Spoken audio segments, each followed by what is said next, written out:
Hi, folks. Welcome to episode 138 of the Wealth on Any Income podcast. This is where we talk about money tips, techniques, attitudes, information, and provide inspiration around your business and your money.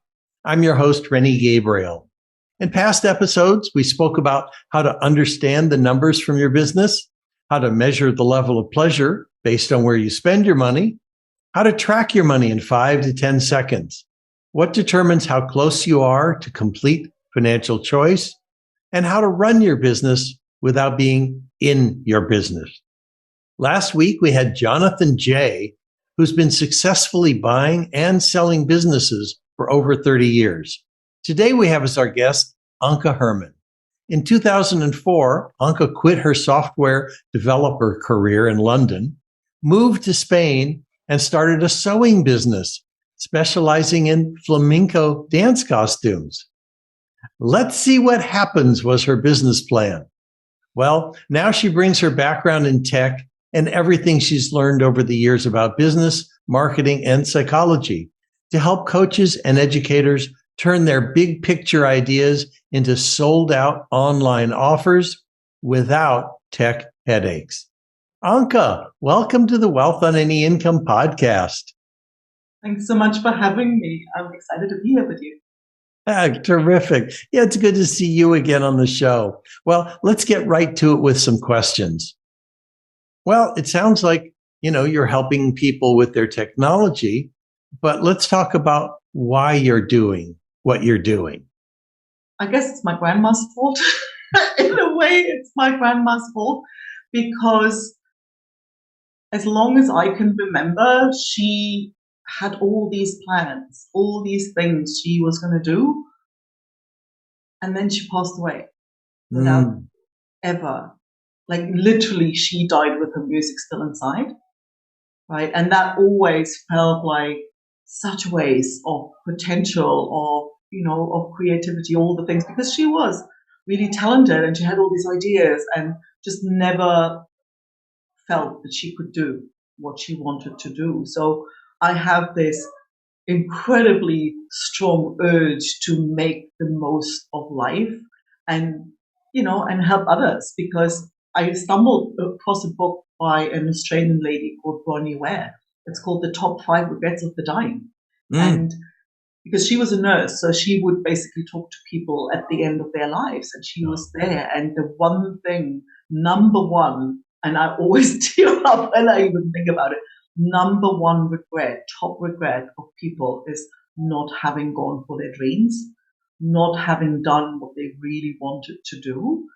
And that gets me every time because I've seen it with my grandma. So literally I'm out there to put everything I have on the table, anything I've learned, anything I know, any resources I have, to make sure that people who come in contact with me won't be those people who have those regrets, right? If you have a dream, go for it. And that's surprising for your grandma, figuring she was experiencing that of other people who weren't going for theirs, and then she didn't go for hers. So I applaud you for going for yours. As you know, I donate 100% of the profits from the work I do to various animal and veteran charities. So tell me if there's a charity that you support and what they do. Dogs. Like, I've always loved dogs and I've always wanted a dog. And when I came to Spain, when I started my own business and I knew I was going to work from home, I knew I was going to have a dog. And so my dogs are usually from the street. So the charity I support is a local charity. They basically help rescue dogs on, sometimes cats too, basically off the street, help with any medical issues that need to be sorted out, and then find homes for them. And so that's like, I don't know. If you can look into a dog's eyes and not feel anything, that's just beyond me. So no, I can't look into a dog's eyes and not feel anything. I just feel the unconditional love they have. Exactly. So that's the passion. Thank you, Anka. So tell me who your target market is, or target markets. They're people, usually 50 and over, right, who coaches, sometimes they've written a book, therapists, educators, people who have a vision, a mission, like something they've seen in their life, something, sometimes they've got a whole body of work and they want to bring this out to a bigger audience. They want to really make an impact. So, I want to offer my services online. But then it's like, wait, yeah, the tech. And how am I going to do all that? Like, that's usually how they come to me. Can you help with the tech? So that's usually, and when we start, we find, well, that's just the surface. That's like just the problem that they can see, and it gets fixed by digging a little deeper. But that's basically, people know me as the Tech Monster Whisperers because it's, I think the thing is, the background in software development wasn't sort of my first career choice. By trade, by academic education, I'm a linguist and I'm a language teacher. So I'm a teacher, right? So people don't feel stupid when they talk to me. And that, and I have, like, I've been told I have the patience of a saint. So, it's like that digging out, like, what is it that we're actually trying to create? How to best create that?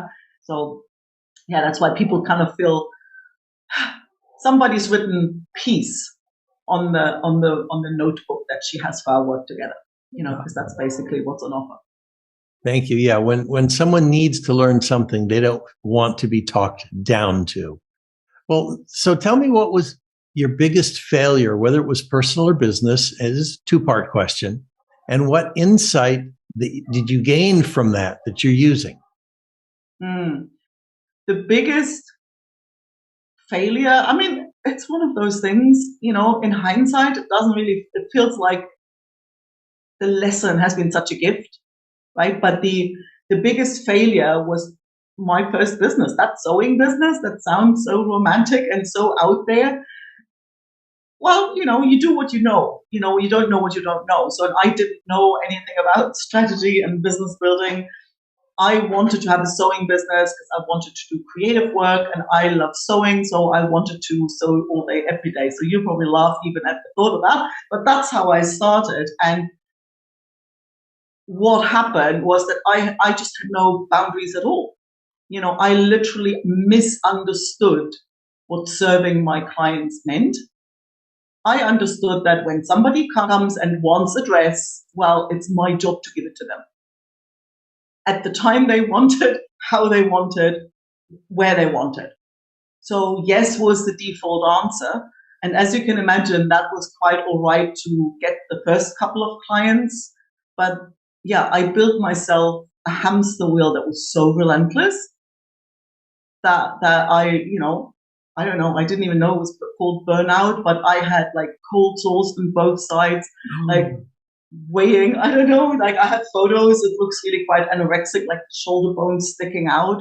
I was literally at the end of my wits, physically, mentally, emotionally. I was just yeah, I don't think I've ever felt so worn down, because the pressure, the constant, stress and pressure. And there was always like, however, it didn't matter how much I did, how fast I worked, it was never enough. Like there was always somebody who wanted more faster, and it was like relentless. And it didn't, and I think I probably have a higher threshold for suffering because I took a long time to catch on, but it literally took me to that rock bottom. Like, I'm done with this. I'm out. I just no longer care.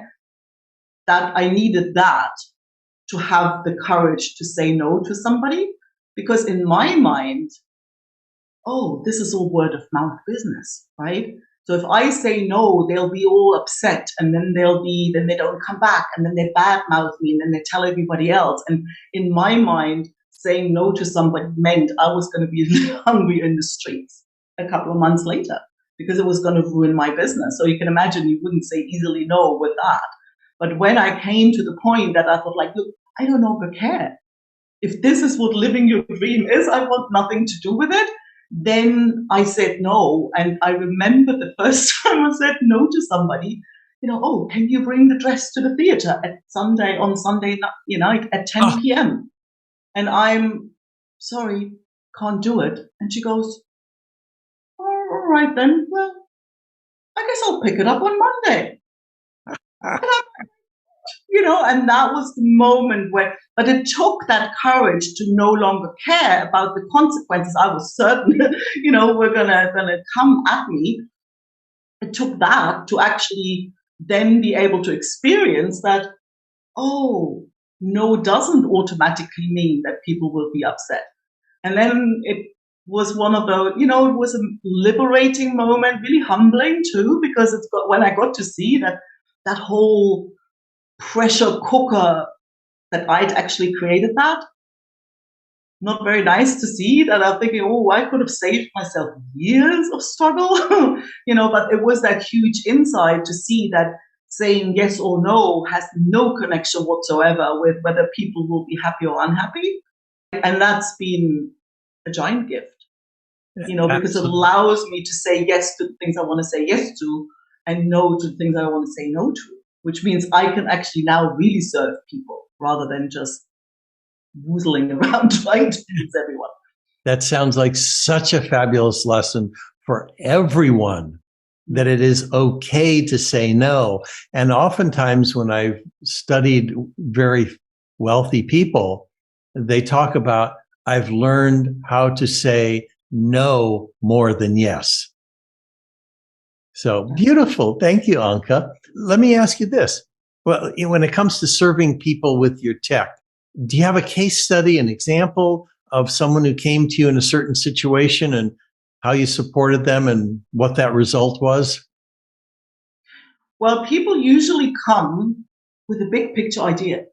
Like, oh, I want to create a program, right? Well, I want to create a community, right? So working with a client, she is a corporate trainer and she says, I want to no longer depend on that consultancy to call me or, this company to send me somewhere. I want to get my own clients. So I want to offer a program and I want to offer a workshop that people can sign up for. And so basically I help them figure out, like, what is the program? Who is it for? What should the topic of that workshop be? How are we going to fill that? And then I took care of the tech. So I did all the setup and the landing pages. And when somebody submits the form, they get this email, they get some there, they get these reminders, like all those mechanics, right? So that in the end, she got a link. She says, okay, this is where you send people. And she looks at me and she literally kind of almost teared up and she goes, do you know that I've been trying to put this together for the last 5 years? And because you always get stuck somewhere in the weeds of the details and not knowing how to put it all together. And so in the end, it was like, oh yeah, no, that's like a 4-week job, right?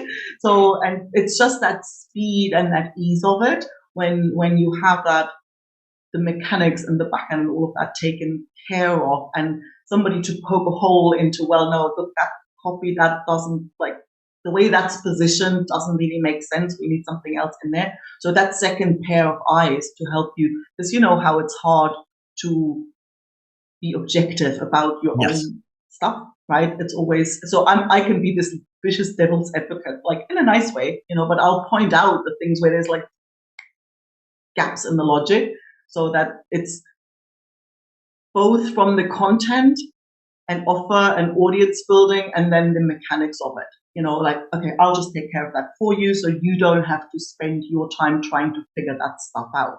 Because the thing is, people come to me, they're not 20 years old. Like, they don't have 20 years to try and now tinker around and figure out how all that stuff works. So I make sure they don't need to spend their time there. Oh, terrific. Well, I'm going to guess there are people listening who want to get a hold of you, know more. Do you have something you can offer so that people can get more value from this conversation? Absolutely. I've got a free copy of my book, Taming the Tech Monster. There it is. That's a cute cover too. That is, and because the little techie, the tech monster, it's the message of the book. What feels like this horrible monster is really just a friendly little dragon that wants to play. And that's kind of what the book's about. So it's called Taming the Tech Monster, and it's tech-free, pretty much. It's full of stories. It's full of myth-busting, mind-shifting. to help people not fear, the dealing with the tech. So that stuff won't get in the way. And you can get a free copy if you go to ankeherman.com, wealth on any income. Okay, well, I'll have that in the show notes for people. They can just click on it and get to you. And is there any question that I should have asked that would also give some additional great value? Yeah, there's my favorite one. I have a very provocative tagline. I always say to people, what looks like a tech problem never is. Right? Because people always come. I used to say hardly ever. I get bolder. I literally, more and more I see it. What looks like a tech problem never is. Every single time. Tech is kind of where it shows. It's like when you go to the doctor and you say, look, my shoulder hurts. But in the end, the problem's actually in your lower back. Right? It's just that's where it shows up and that's where it hurts. And tech's a bit like that, because every single time somebody has a tech problem, you find, well, I call it, we have to polish the opal first. What's the offer? Like, what is it that you're trying? Who is this for? Yes. Right? How do you go about, putting it out there? People usually have no idea of what's involved. They just put it somewhere on social media and then they get disappointed. And the part that most people really struggle with is this fleshing out, right? Some people have this, I just want a page that has a button that says enroll, right? And I'll go, so what happens when I click on it? Well, then you enroll. Well, what does that mean, right? So that level of detail, okay, what's the next thing I'll see? What should I get when I've just paid, right? So literally fleshing out those details is really the bridge between your idea and the tech. And if you try and skip that, the tech tool is ruthless. It says, do you want this or do you want that? Right? And most of the time, the frustration comes because people aren't, you don't skip steps because you don't want to take them. You skip them because you don't know they're there. Right? And people are not aware of this bit of digging into fleshing out, like, what should that actually look like? And it's a fun process when somebody guides you through it, because you get to think about your thing in a whole new way. But if you try and skip it, the tech will ask you questions that you don't know how to answer, and that's where the frustration comes in. So it's like, when it feels hard, you're skipping steps. Slow down, and you'll see it gets easier. That makes so much sense. And I remember something that you said, it doesn't matter how fast you run if you're heading in the wrong direction. Yeah. Anka, thank you for being on the Wealth on Any Income show. Thanks so much for having me.